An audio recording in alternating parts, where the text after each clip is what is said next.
The Dorkening and all affiliated shows are not intended for anyone under the age of 18. The following may contain discussions or scenes that have adult situations, graphic violence, nudity, strong sexual content, and graphic language. This show is intended for mature audiences only. Viewer discretion is advised. The following episode has been brought to you by the Dorkening Podcast Network and is sponsored by Deadly Grounds Coffee. 3,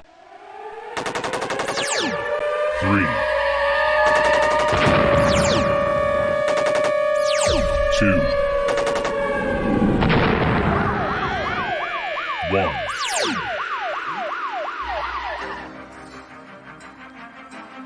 And now, you're tuned into the Navarro-Miller Report, featuring the hottest in news, entertainment, sports, and all those topics for the mainstream audience. The Navarro-Miller Report. Examine your reality.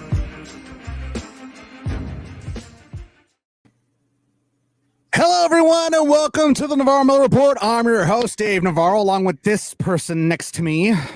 I'm Jeremy Miller.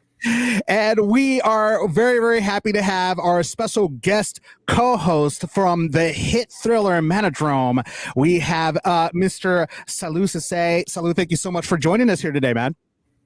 My pleasure. It's nice to be here. Thanks for having me, guys. Awesome. And you're actually out in Utah right now. You're at the Sundance Film Festival right now, right? I am. I'm here in Park City, Utah, for the Sundance Film Festival. Yeah. It's my first time, and it's really nice, actually. I just came from the Macro Lodge. Shout out to Charles D. King and everybody over there. And it's a great experience so far, yeah. Nice. Well, wait for the experience here on the Navarro-Miller Report before you say it's a great experience. So glad to have you here. We'll go ahead and we'll definitely talk a little bit about you later on in the show. But first, we want to go ahead and welcome everybody that's joining us right now. Meg, how you doing? She's saying hello. Jessie Strickland, hey guys, hope you're both staying warm. Thrilled to be with you again. Jeremy, I am loving that shirt, brother. Dude, JC, stop. Okay, you're just enabling him. All right. I mean, this isn't. Just help that people love me. I'm sorry. I can't. I know it must burn you. Whatever. Anyways, moving on to some other stuff. As we would have it every single time that we're on the show, I always subject Jeremy to some blind reaction Tik-Tok videos that I have, and now, so I'm going to go ahead and do that same to you, by the way. So my apologies ahead of time. But these TikToks are actually pretty funny. It's just to get your guys' reaction on it. This first one actually has to do with working at a drive-through, and the ending, well, just go ahead and check it out. Medium vanilla cone. Oh, that was supposed to be chocolate. Oh, okay.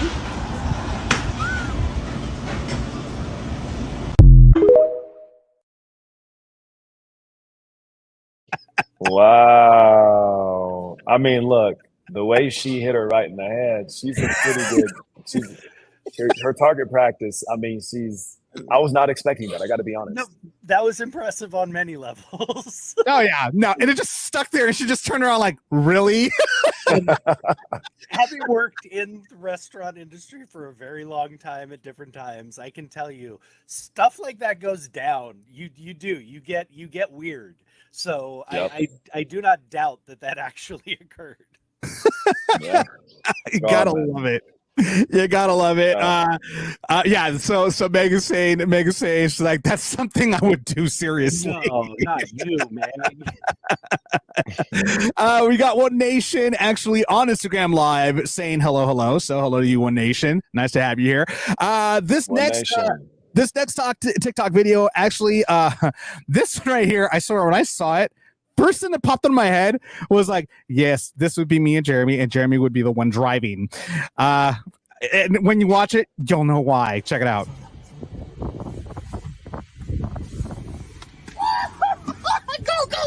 Go.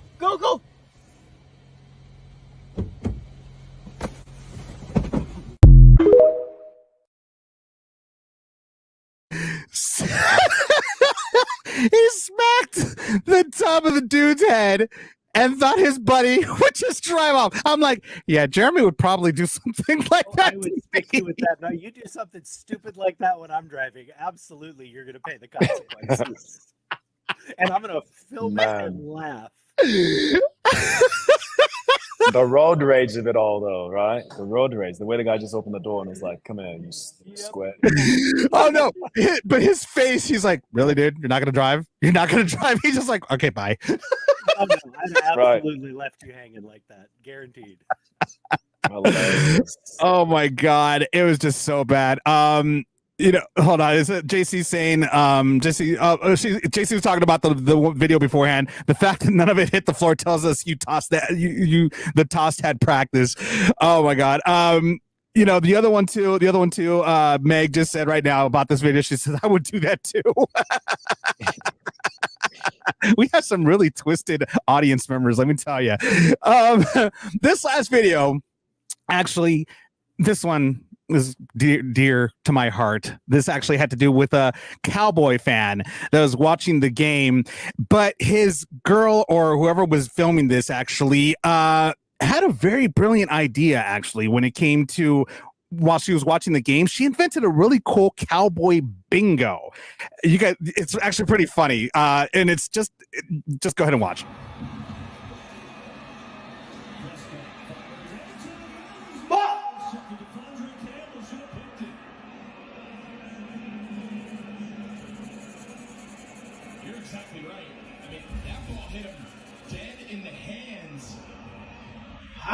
Dog. 12 seconds left, no timeouts. Green Bay calls a timeout. Their last one to talk things over.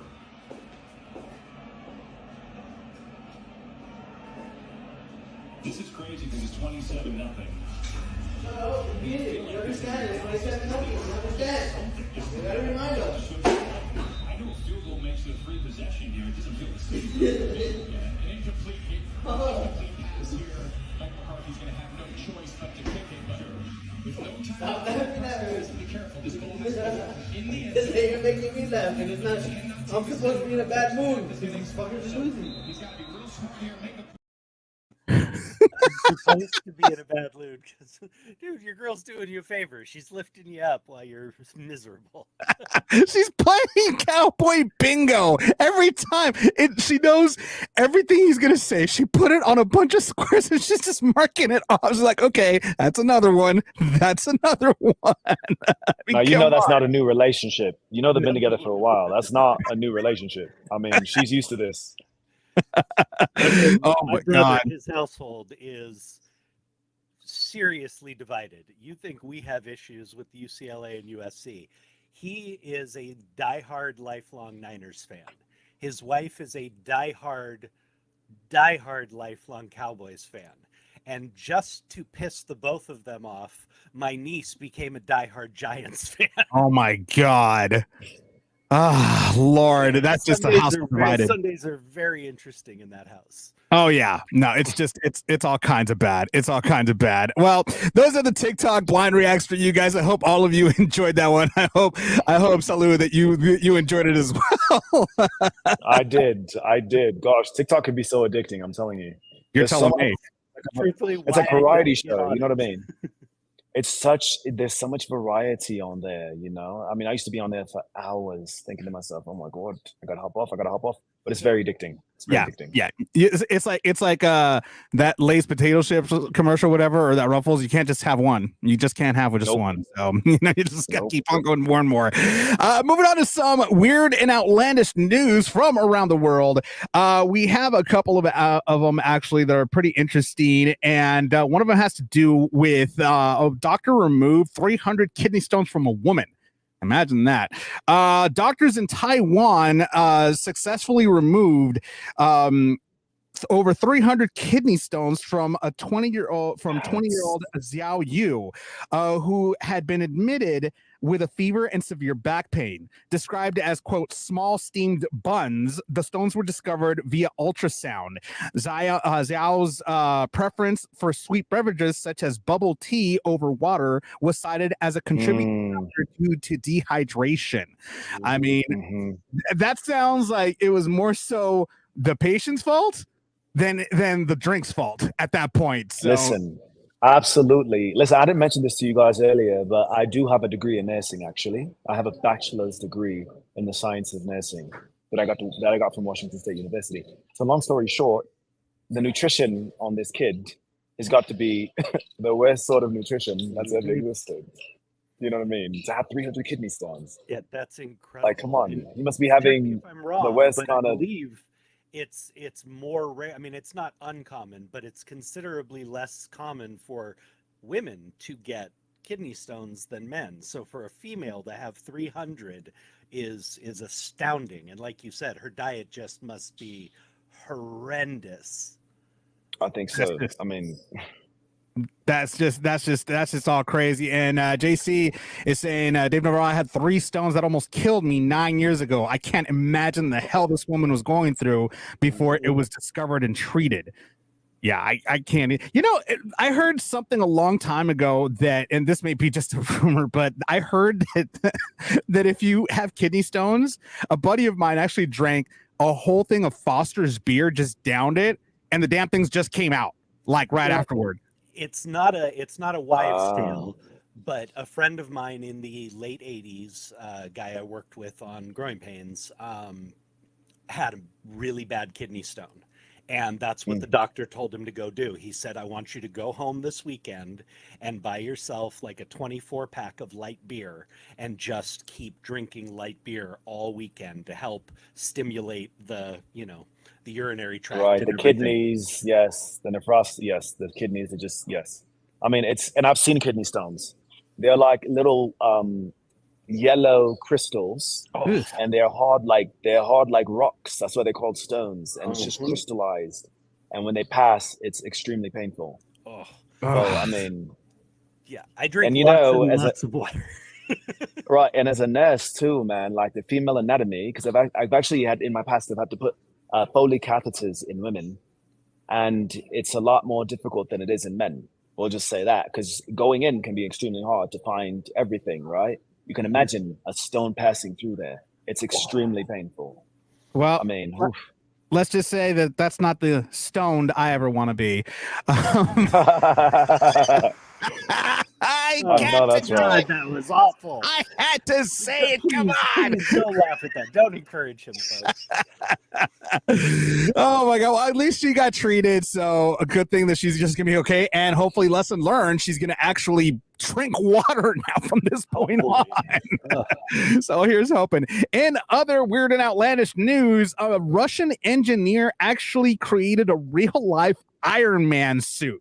I'm talking, he had the face, the body armor, and the arms. I don't know if he actually got to the legs yet, but on top of that, he actually created a repulsor beam from the hand that basically is like a compressed air that when you shoot it, it like pushes stuff out. It was pretty cool, actually. It's on YouTube. This coming from Puberty on Instagram. Alex Birkin, a Russian engineer and YouTuber, has achieved a remarkable feat by creating a functional real-life Iron Man suit that faithfully replicates both the visual and technical elements of the iconic Marvel hero's attire. The suit includes a repulsor blast mimicking Iron Man's signature move, which is powered by a unique combination of hydrogen and oxygen without the need of ignition. The result is a suit that not only captures the aesthetic appeal of the Iron Man suit from the movies, but also incorporates an innovative and safe propulsion system. So, I mean, it's so funny because after reading that, I looked at the comments, and the comments below, they were like, the feds are watching, bro. Like, you better start running. Because they're going to be all over that. Yeah. I'm not terribly shocked, though, because there was a guy on YouTube just about 2 years ago who actually created a functional working lightsaber that could cut through metal and wood and things like that. Wow. Now, it had to be connected to a pack that was generating the power and things, but people, I mean, we have the technology to do a lot of this stuff now. It just takes someone to figure it out and do it. So, I mean, there was a guy. That's a fact. It was less than 2 years ago, made a working lightsaber that, I mean, he actually cut through things with it, and it was pretty impressive. So I'm not shocked that we've reached this point. Like, I want one. Like, what's that guy's number, dude? Like, let me hit him up. Like, dude, I want that. Like yesterday. Yeah, you're not allowed. I don't trust you, Man, technology. I'm telling you guys. I don't know if you guys have ever come across Elon Musk's book. I've read both of them. Now they're extremely similar. But I'll tell you what, the technology and the mind of that guy. I mean, really, he's trying to get things popping on Mars. Really, he's really trying to get things right on Mars. And just the space shuttles he sent out to space and the contracts, the government contracts and the things he's doing, it's next level. It's next level. Like, you know, I don't know if you guys have seen the robots he's creating and everything, the Tesla robots. Scary. Scary. I mean, like Terminator, right? You guys remember the Terminator movie, the original? Hey, I mean, Rick Ross already started building bunkers. You know, that was the news that just came out just recently. Oh, Rick Ross. Yeah, he started building like underground bunkers recently, and yeah, I mean, it's insane. Jeremy, real quick, some of our audience members are saying that your mic is a little low, so you might want to like put it a little bit closer to you there. Just want to go ahead and make sure that, you know, I don't want to hear you, but they do apparently. So, you know, that's why I wasn't complaining. I was like, don't tell him anything. Just shh, quiet. You know, that's just me, but that's fine. Anyways, the love, folks. Yeah, it's very little. Anyway, so, but yeah, no, I mean, it's pretty insane, the technology that's going on. It's scary. I also heard as well that pretty soon, I don't know if you guys ever played, I know, Jeremy, you played Cyberpunk before, but those vehicles that are on that video game, police officers are actually going to be driving vehicles like those very soon, apparently, allegedly from news reports. And I'm like, are you serious right now? We're going to be looking like, literally, we're going to be looking like Cyberpunk. It's going to be nuts. Hey, you know, Ridley Scott predicted. I mean, that's a Tesla truck.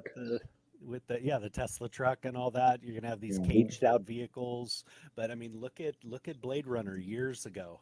You know, a lot of this stuff is coming about. It's coming around. And weird enough, I don't know if you're familiar with him. There's a science fiction writer named Isaac Asimov. Was very famous in the 40s and 50s, wrote a lot. I mean, just brilliant. He's considered the godfather of science fiction. But 90% of the things this man came up with in the 40s have come to fruition, have come to reality. That's how brilliant he was in his forethought and his knowledge of technology and things like that. I mean, pagers, I mean, every little thing we use now, this guy was writing about in the 40s and 50s that's amazing. That's insane. Science fiction type things. It was all predicted. I mean, we all saw it. I mean, like, if you really think about it, look at Back to the Future. You know, a lot of stuff that's Back to the Future is actually like happening now. Huh? I still want my flying car. That's coming. That's already coming. That's already in the works, actually, from what I understand. That's already in the works, so don't be surprised if that actually happens. That's insane. Well, other than that, I mean, we still got some more entertainment news coming up your way right after this, including Madonna. Apparently, she's getting sued. We'll talk a little bit more about that coming up next. Everyone thinks because you're a zombie, you don't know good coffee. Well, they're wrong. There's only one brew that gets my seal of approval. Deadly Grounds coffee is my guilty pleasure. The aroma is so intoxicating. It brings all of my neighbors out of the woodwork. Deadly Grounds coffee. Coffee to die for and zombie approved. It's good to get a little deadly. Use the front door! Oh, they're so disgusting. I swear, some of those zombies just do not get to use the front door. I mean, and pretty soon, as technology moves on, that's going to be next. The zombies are going to be next. Oh my God, I'm telling you, it's a crazy time that we live in. But even crazier right now for Madonna, as she got sued recently for what, being 2 hours late to the show or something like that, Jeremy? Okay, so yeah, we have two people who have brought a lawsuit against Madonna and the promotional company who put on her tour in New York. And they're claiming false advertising. They're claiming just a litany of ridiculous claims. But the concert went off 2 hours late. The concert didn't start until 10:30. It was supposed to start at 8:30. Here's my thing. If you know anything about concerts and venues, things go wrong. Things get late, things get pushed back. Madonna has never had a reputation as a prima donna in her performances. No pun intended. No pun intended. But she's not Axl Rose. She's not any, Mick Jagger and all these other people who were notorious for making their fans wait just to rev them up and get them more, ready for the show and everything else. She doesn't have that reputation. Something happened that delayed this show, obviously. And these people are throwing a fit. It seems incredibly entitled to me. I mean, the thing that stands out the biggest to me is they're filing a complaint as well because they were confronted with limited public transportation and ride-sharing options at that late hour. Excuse me? Have you been to New York at 1 o'clock in the morning? You can throw a freaking rock and find a taxi. There's subways running 24/7 right below you, and the Ubers are passing you every 5 seconds. What the hell are they talking about? This is obviously a money grab. This is ridiculous, and I seriously hope it doesn't see the inside of a courtroom. I hope it just gets tossed, because this is this is the epitome of they're complaining, oh well, people bought tickets and it's the middle of the week, we have to get up for our families, we have responsibility. I'm like, well, don't buy a damn concert ticket in the middle of the week, then just stay home. That's the thing that is really difficult, I think, for celebrities. People forget that they're normal people. I mean, at the end of the day, we all got like 100 years here and then we're gone. They've lost people in life. They have to go to work every day, and that's their job. Right? It's not like she didn't want to be there, just like you mentioned. She probably had every intention of showing up on time because that's her track record. So I think she needs to be cut a little bit of grace. And that's the thing. Money grab is the right word. People are quick to sue. People are quick to want to get something for free. And that's unfortunate, the world we live in. No doubt about it. And I got JC Strickland is saying it's like they say for sporting events, cards subject to change, but in this case, it would have been circumstances subject to change due to unforeseen issues. And that is actually very true. On Instagram Live, One Nation is saying Prince was famous for doing exactly that, to not show up. There are many performers who had that reputation, who their shows were notorious for going off an hour, even 2 hours after, just because they wanted to hype the crowd up. They wanted to get that anticipation going. Madonna's never been one of those people. So this just seems like blatant BS to me. I agree. And I mean, say what you want about Madonna, personally, like many people have gripes with her and stuff like that, but that she is a professional. She is a professional. She'll always go ahead and be there for her fans, because, like her, hate her, whatever you want, the woman at her age, she continues to do it and she still does it very well. And she still still killing it. Oh yeah, and she's still she still have millions upon millions of fans that love her, even celebrities that are fans of hers. I mean, the woman's a legend. Yes. She is. She's legendary. Agreed. So agreed. I mean, that's the one thing. I think it was Tupac who said he has a line where he says something like, all I want is money, fuck the fame, I'm a simple man. Mr. International, play with, you know what I mean? So that fame is something else. I mean, even with the film I did, Manodrome, I've got people who hit me up and they've got comments and they've got objections to it. And I'm like, you're not an actor. What's your problem? You're not an actor. The role I play is the role I play. Mind your business. If you don't like the film, don't watch the film. If you don't like my career, unfollow. People feel so... It's ridiculous. A lot of people, they just feel so entitled. Oh, well, I saw you, so I need to say something about you. And it's like, come on. I mean, really. You can say all you want. Do I have to listen or care? No. Not so much. That's the difference. That's the big difference. Well, here's hoping that a judge throws this case out, because it sounds like absolute bullshit to me. So in this case, so we'll see what happens after that. In other entertainment news, speaking of artists, Kanye West, the things that you do sometimes, my friend.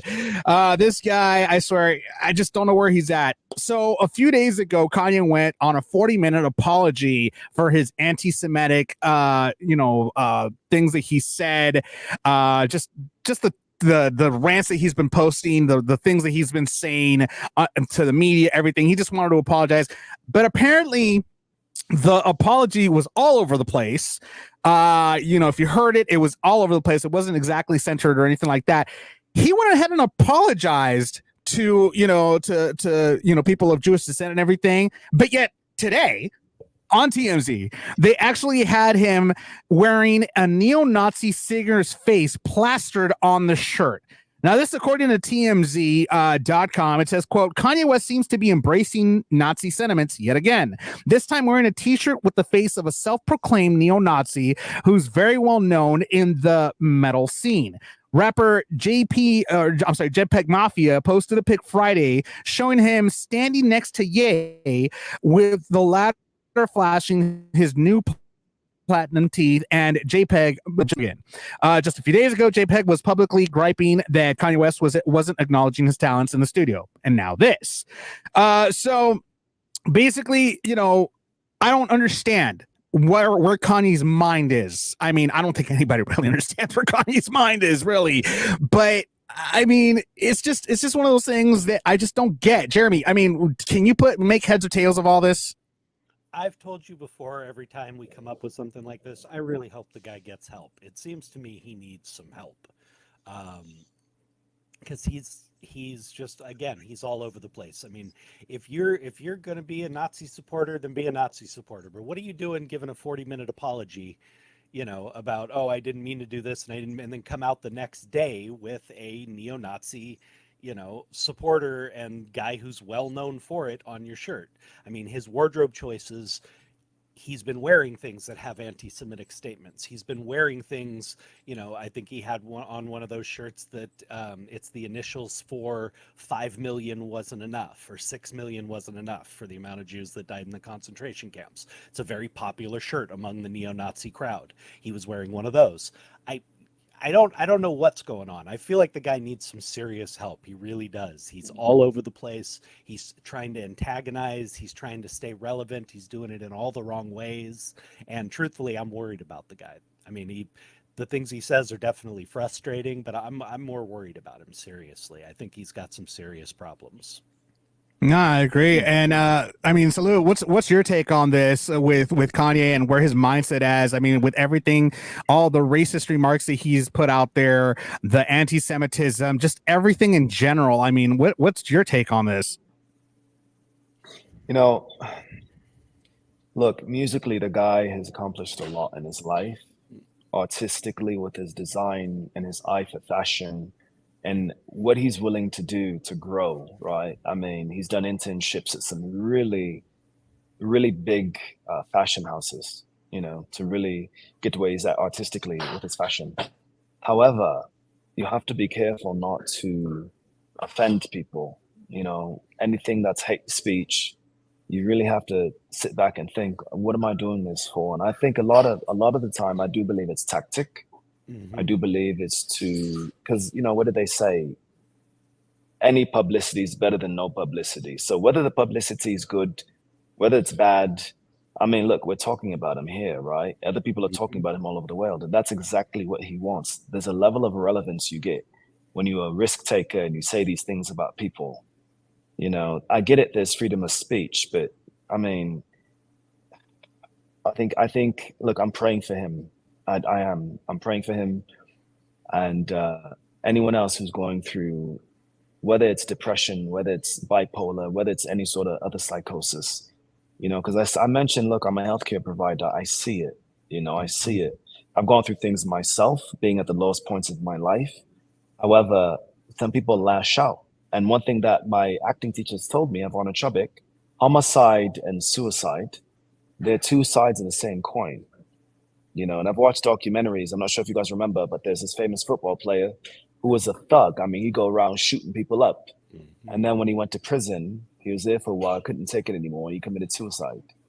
You know what I mean? So homicide and suicide, part of the same coin. You know what I mean? Yeah, Sanchez, exactly. That's who it was. So my whole thing is just lead with love. And fame is not relevance, fame. Look, you'll have that. There's no need to push. You know, I believe in, obviously, manifestation. My belief is in quantum physics. When you put good stuff out there, good comes back to you. You know, that look, you'll come across your occasional asshole, right? You can't control everyone.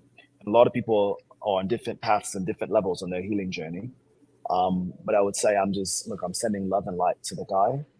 And, you know, he's got a family that he lost.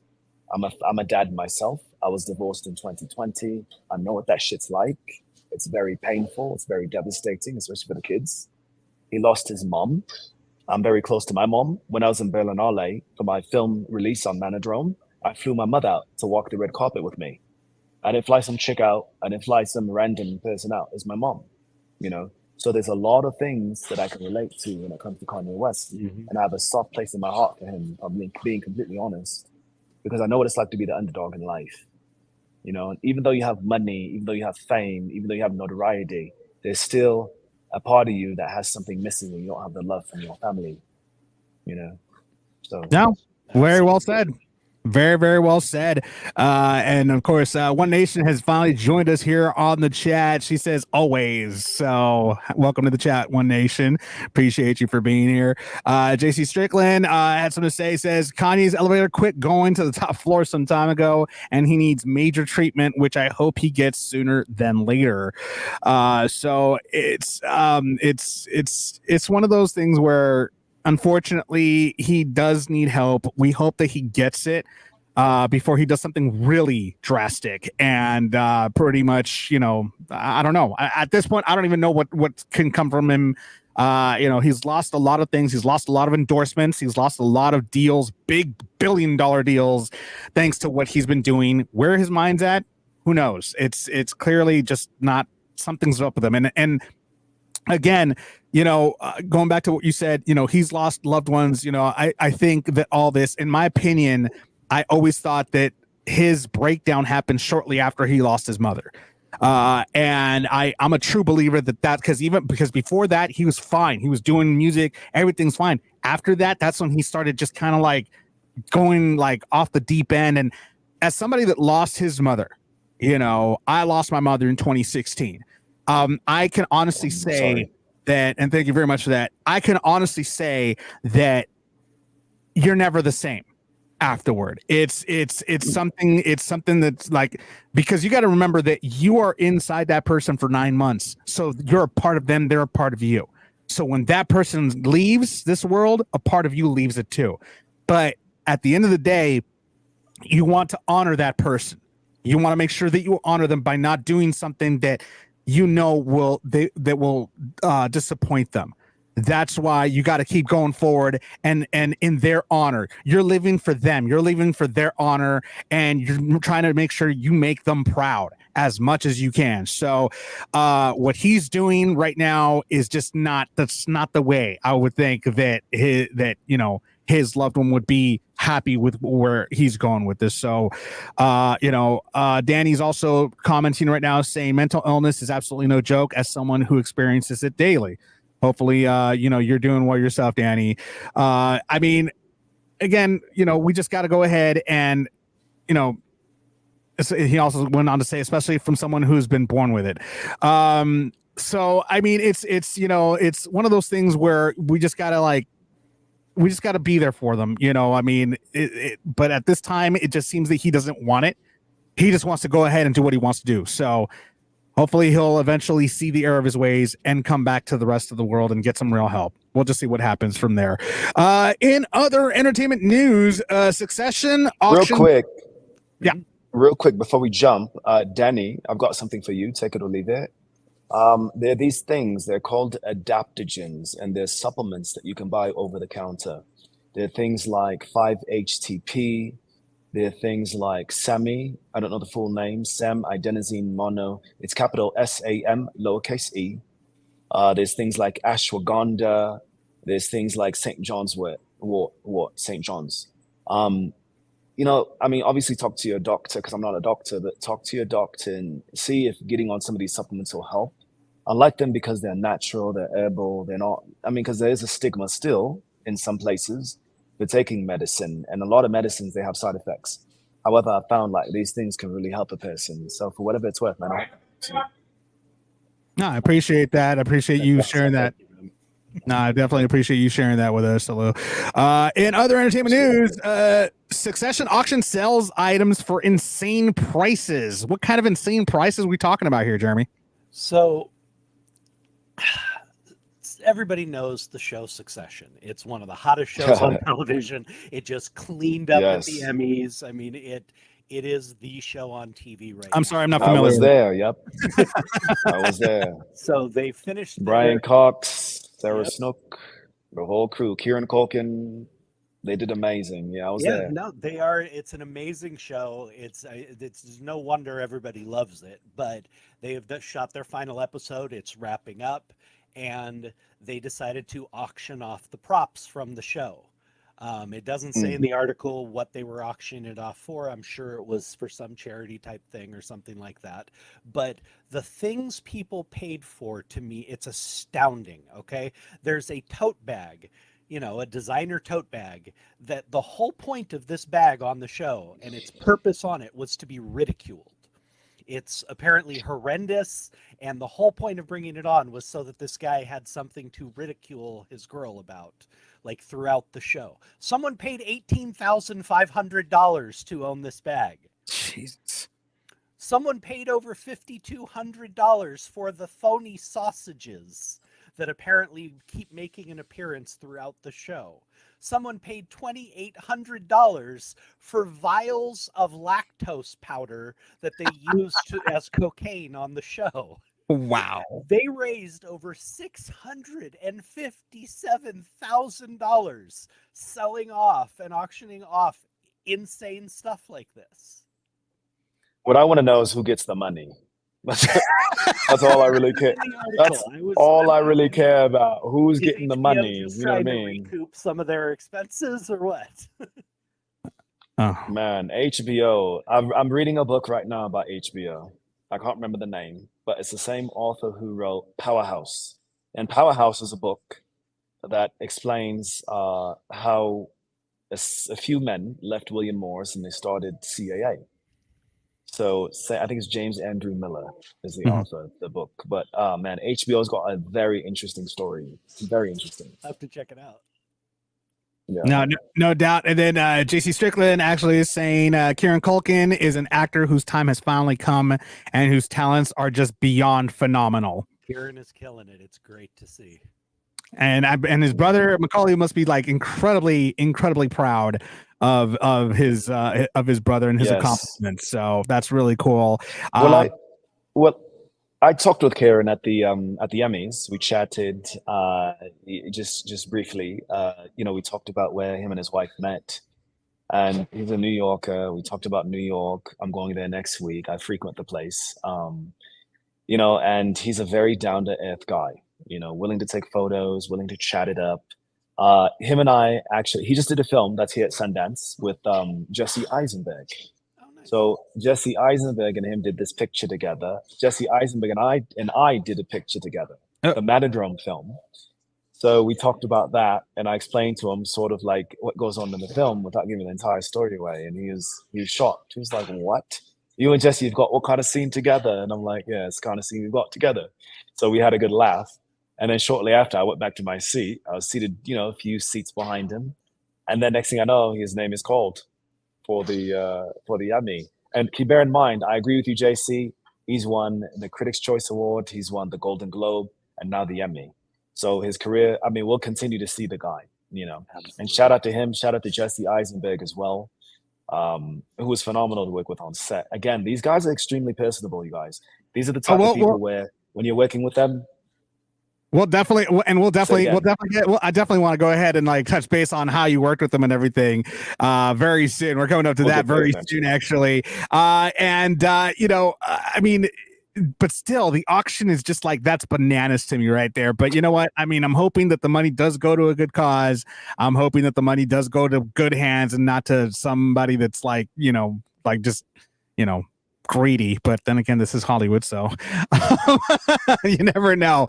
In other entertainment news, Richard Simmons is not pleased because Pauly Shore is actually starring as Richard Simmons in a new biopic that they're filming, and he's not too happy with it. Richard Simmons went on social media and said, quote, "Hi, everybody. You may have heard they may be doing a movie about me with Pauly Shore. I have never given my permission for this movie, so don't believe everything you read. I no longer have a manager, and I no longer have a publicist. I just try to live a quiet life and be peaceful. Thank you for all your love and support, Richard." Obviously, he's not too happy about this. Pauly Shore just is like, he's very much he's very much enjoying the fact that he's playing this iconic role. But I mean, I just don't understand. Apparently, according to sources, Richard can't do anything about it. The film is actually being done with Warner Brothers, I believe, and Richard cannot do anything about it.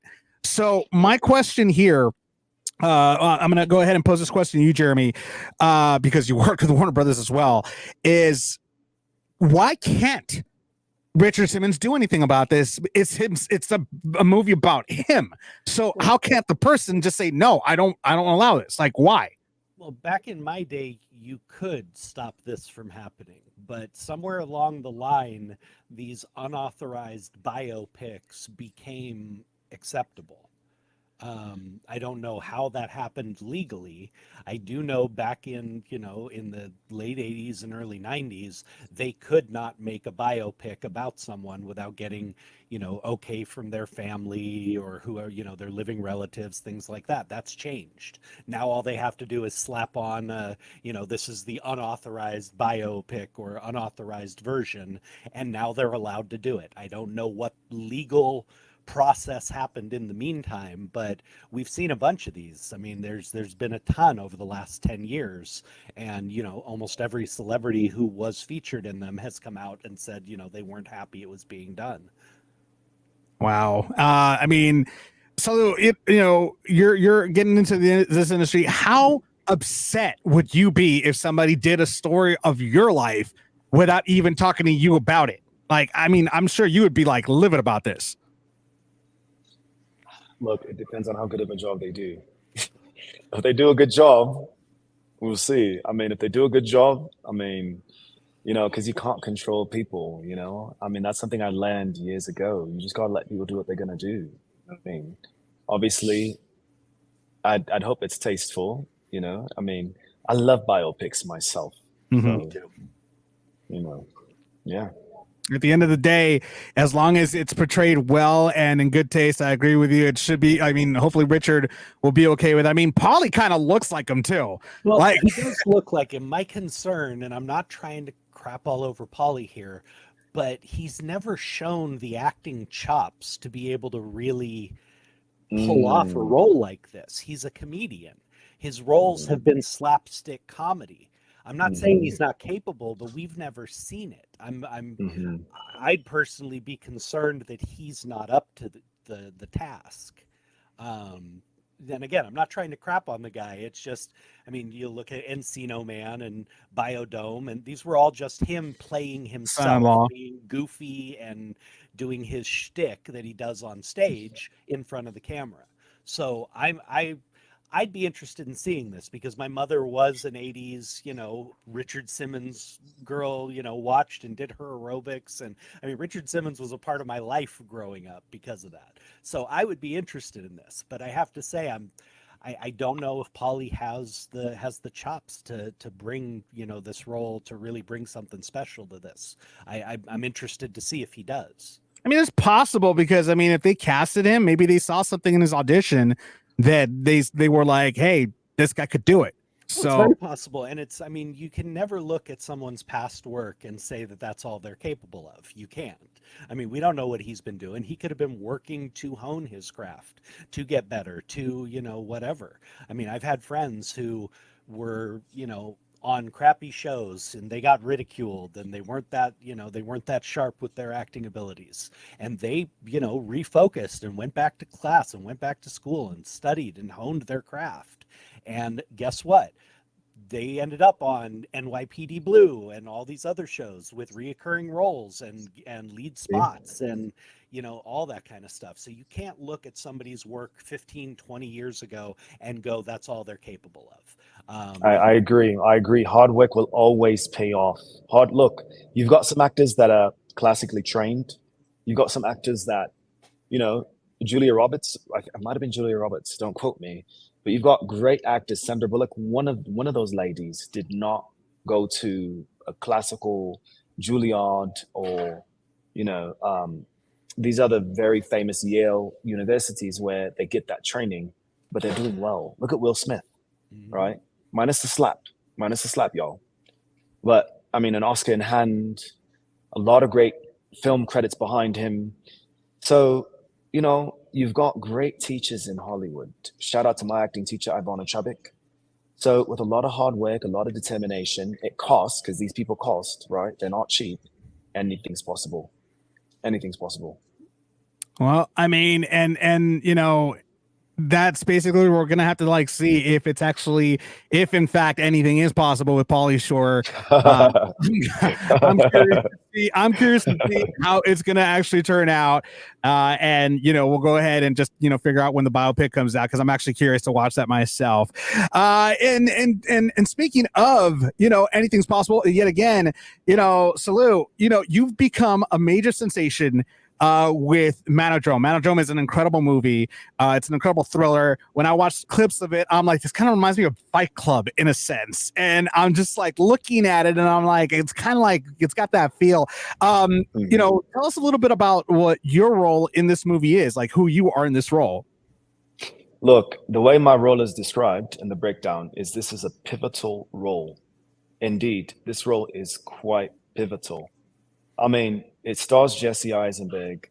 When his character meets my character, right, his whole trajectory changes. His life is going one way, he meets my character, and then it's a rampage. It's a rampage because he's dealing with some things, his sexuality, for example, that he does not want to come clean on. He's got a woman, he's got pregnant, that's his girlfriend. She's with child. He's an Uber driver. He's not happy with his life. He's an amateur bodybuilder, where my character's, I gained 15 pounds for this role. I'm yoked up. I'm swole, ripped. You know what I mean?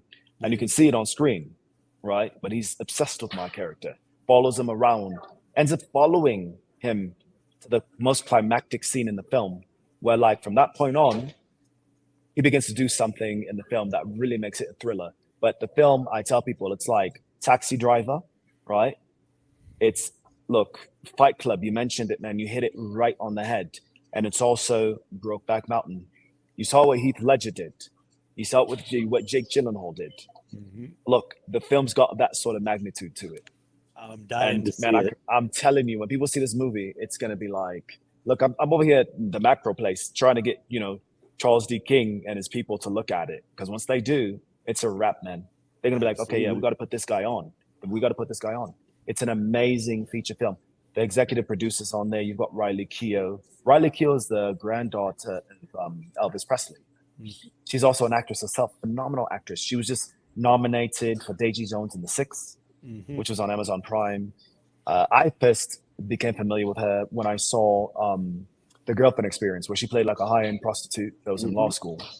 So, and of course, her and Gina Gamble, they co-wrote a film, took it to Cannes, and they won the Camera d'Or at Cannes. So these women are very, very good at what they do. They know how they pick their talent. And so to be picked with these people, to be able to act with an Oscar winner like Adrien Brody, to play opposite an Oscar nominee like Jesse Eisenberg, man, my chops are there. My chops are right where they need to be. The crazy part about my chops being there is I'm not even satisfied, because I'm looking for an Oscar in hand.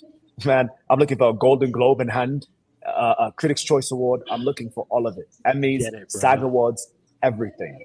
I'm taking no hostages. I just got my equity in UK. I'm leaving to go to London at the end of the February. End of February, I'm flying to go to London to go shoot a feature film.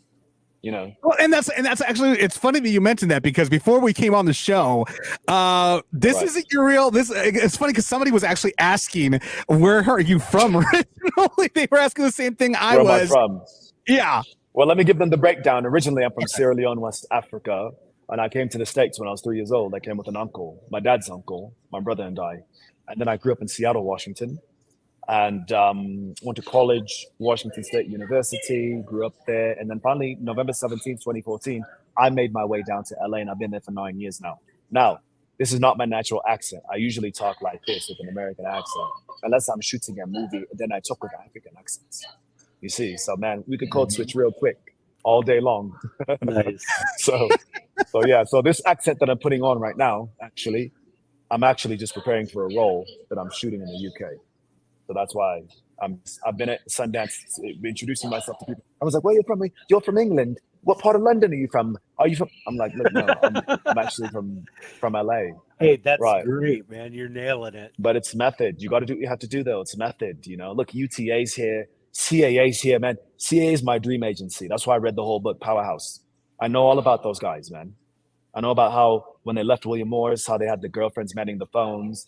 I know about how they all got matching Jaguars. Man, motivation and inspiration. Hard work just pays off, man.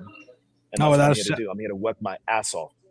Without a shadow of a doubt. And dude, you're doing it. You're doing the damn thing. I mean, working with two incredible actors, Jessie Eisenburg, as you mentioned, Academy Award nominee, Adrien Brody, Academy Award winner, and then you have Odessa Young as well. I mean, those are three great actors right there. I mean, so I mean, it must have been an insane experience, and you just keep on going for the next one, to the next one, the next one, until you get one of those statues, or all of them, preferably. And you never know, you might actually want to go ahead and go for an EGOT after that. You took the words right out of my mouth. I just got my AEA. I literally just paid for my my equity card in New York, so I can do theater now. I can do theater in New York. I got my equity in the UK. I just got that as well this past month.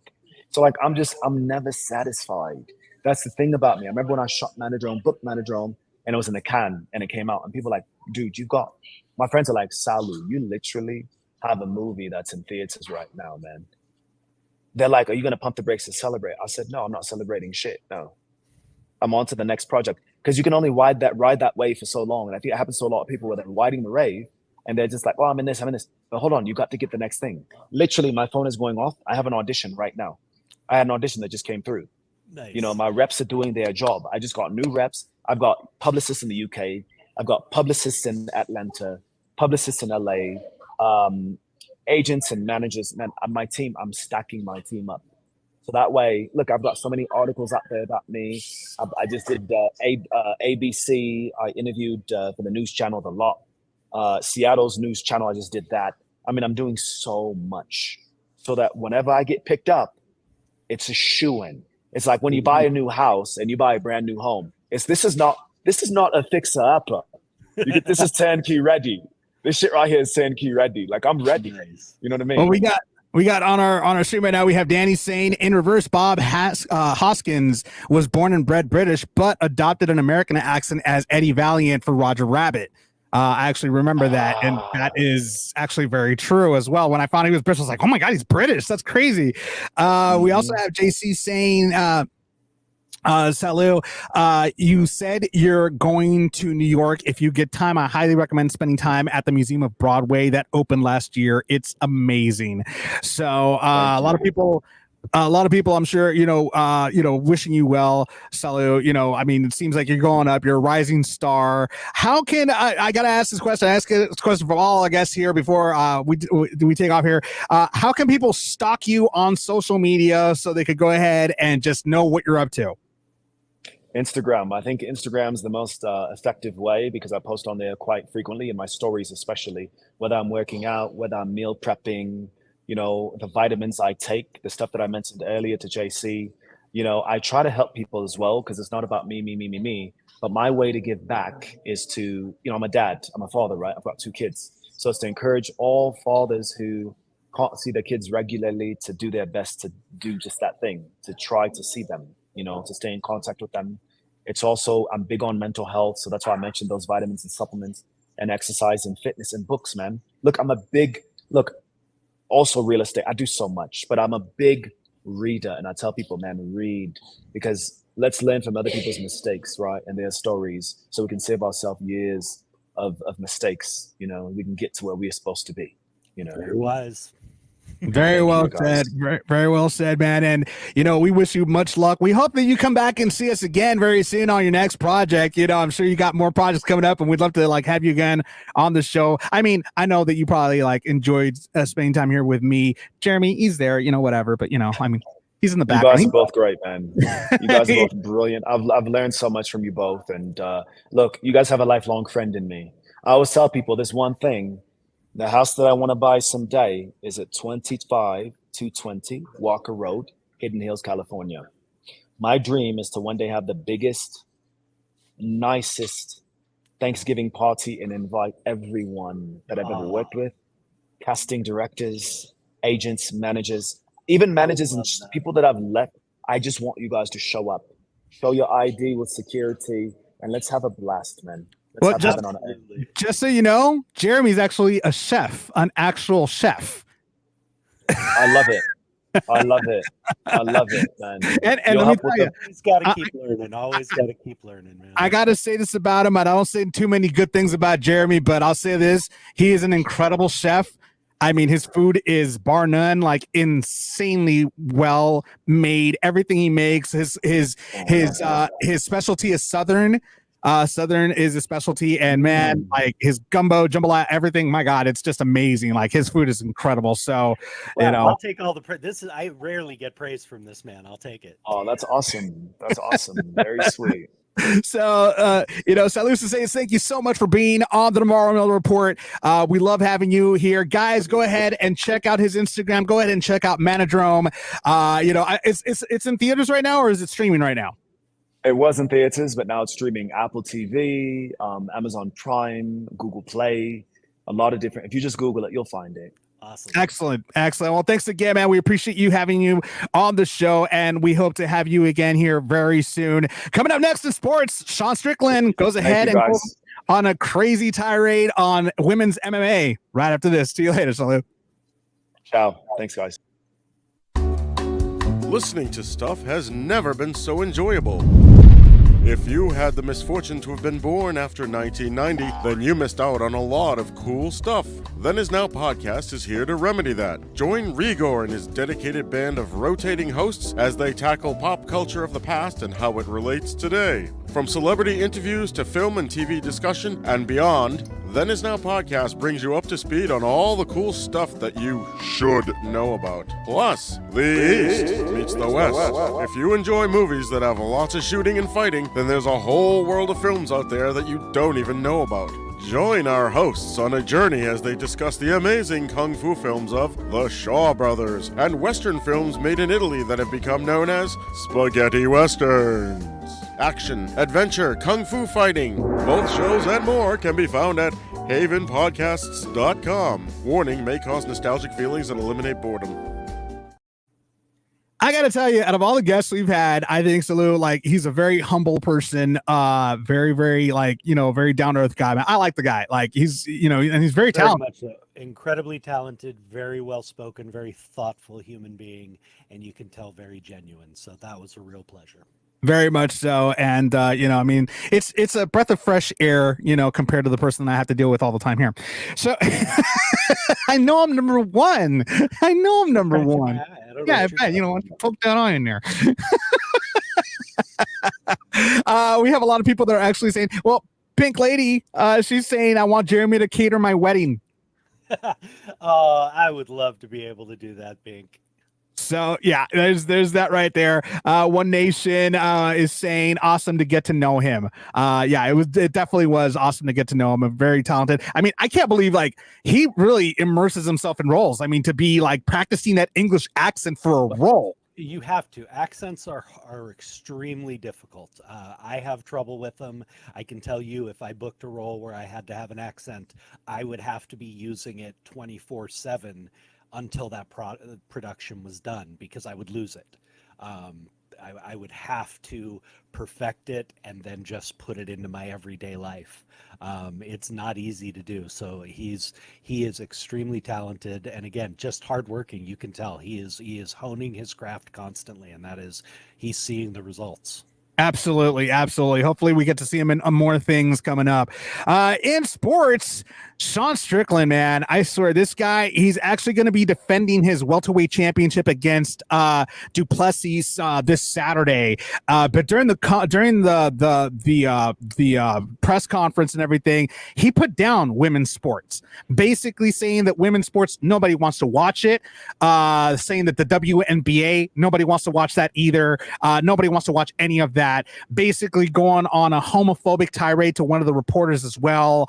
This guy's trash, dude. I mean, the stuff that he spews out of his mouth. I mean, but Dana White lets him do what he wants to do. Here's the thing. I don't like Conor McGregor. I can't stand that cocky bastard. I really can't. But he doesn't cross the line. This cat is crossing that line and continuously crosses that line. Mm-hmm. So is that other,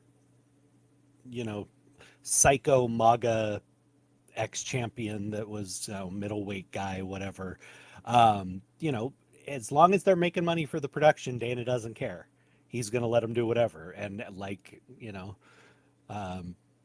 any publicity is good publicity, and that's how Dana looks at it. So, unless someone does something specifically to him or offends him, he doesn't do anything about it. Strickland's a moron. His opinions don't mean shit.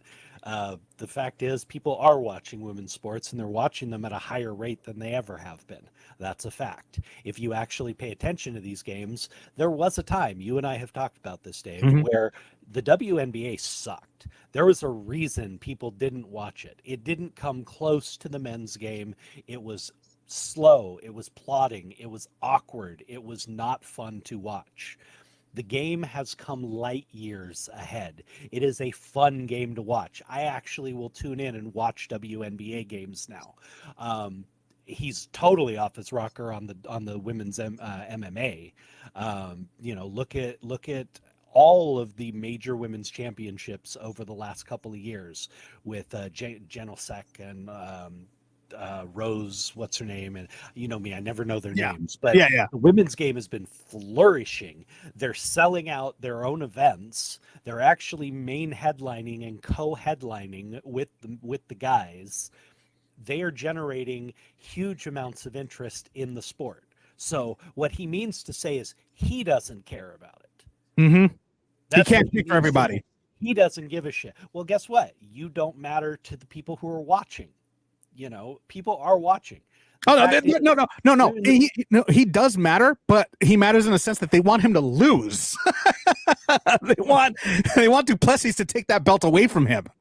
Well, again, this is MMA, so even if this guy doesn't, somebody else will soon. This is not boxing. You don't go on a 40-0 run for your career. It just doesn't happen. This guy will get smacked in the head, and he will lose at some point, and it will come soon. It's, again, another outlandish asswipe trying to generate publicity by saying stupid stuff. And again, it's literally asinine what he's saying because the facts don't back it up. These women's promotions for MMA are not losing money. They're not struggling. They're generating huge amounts of money for the company. Otherwise, the company wouldn't be giving them a co-headliner spot. The WNBA, their teams are not struggling. You've got men's sports with teams that are barely making ends meet. The WNBA has been flourishing. They're doing fine. I mean, their salaries aren't the same as what the guys are making. They're not generating the same type of revenue, but it's not a league in trouble. They generate their own, fan base, and people enjoy it. So he's completely off base, and it's just a completely asinine comment. Completely. I agree with you on that. The guy's just like, when I was hearing him, I was like, dude, shut up, please. Stop. Just stop. Okay, you don't know what you're talking about. You're ignorant. in the things that are coming out of your mouth. So it is what it is. The last sports news for the day here, LeBron James, and the only reason why I'm bringing this one up is because, Jeremy, you're a dad, so I have to bring this up. He was actually being interviewed after his game with the Lakers. He was watching his son Bronny James playing with USC, and he was actually watching it, and he was just like, shoot it. Like, they were asking him questions, and he was just like zoned in on the game. And people were like, dude, leave him alone. He's trying to watch his son play his game. Like, leave the guy alone. Here's the thing. They're just doing their job. They're reporters. It's after the game. They have to go to LeBron. He's the guy. If they don't go and talk to him, they're going to get chewed out by their bosses. They're doing their job. It's what would bother me is if he was getting pushback for kind of blowing off the reporter and focusing on his son, which didn't seem to happen. People understand this man's supporting his son. He's watching his son play. They're cutting him some slack. So I don't think it's a big deal. I would defend the reporter in that's their job. If they get back to their editor and they say, well, I didn't talk to LeBron after the game, how do you think that's going to go? Yeah. Oh no, without a shadow of a doubt. So yeah, they did their job. As a reporter myself, I'd be remiss if I didn't actually do my job and asking questions. Regardless, that was still a soundbite at the end of the day. Watch like shoot it. No, come on. Like, he was actually doing that. So it did become a soundbite, but it also showed the public, here's a man just played a game, and it doesn't matter about his game. He's more focused on his son. Like, that's a family man right there. That's a man that loves his kids. That's being a dad, that's a good dad. That's what matters to him most. And he said that. And he said one of the things that's keeping him around is he's hoping to be able to play with Bronny someday. That's awesome. That's one of the things that's keeping him going. He's talked about retirement for 4 or 5 years now. And one of the things keeping him going is just that small opportunity that he might get the chance to play with his son. That's a dad, man. Oh yeah, no, and I mean, without a shadow of a doubt, when his son gets to play with him, hopefully it's here in the Lakers, you're gonna have two James on the court, one that's gonna retire, another one's gonna stay, and it's just going to continue on. So I'm hoping that does happen. I'm hoping it's here with the Lakers, but we never know. Thanks so much, everybody. This is, for watching, for staying here with us on the Navarro-Miller Report. We hope you guys enjoyed it as well as much as we did. Thank you so much. Special thanks again to Sallieu Sesay for joining us here on the Navarro-Miller Report. And, I'm here with this guy, whatever. This guy. This is the closest he gets to greatness, folks. Just let him know. I'm your host, Dave Navarro, along with greatness over here. I'm Jeremy Miller. we hope you guys enjoyed it, and we will hope to see you guys next time. Every Friday, we're here every Friday from 6 to 7 p.m. Pacific Standard Time. So we will hope that you all join us again for another episode next time. Everybody have a great weekend, and we'll see you guys the next time we're on.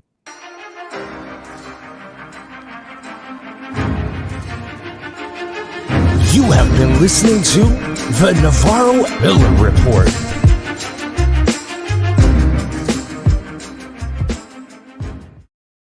This episode of the Navarro-Miller Report was brought to you by the Dorkening Podcast Network and sponsored by Deadly Grounds Coffee.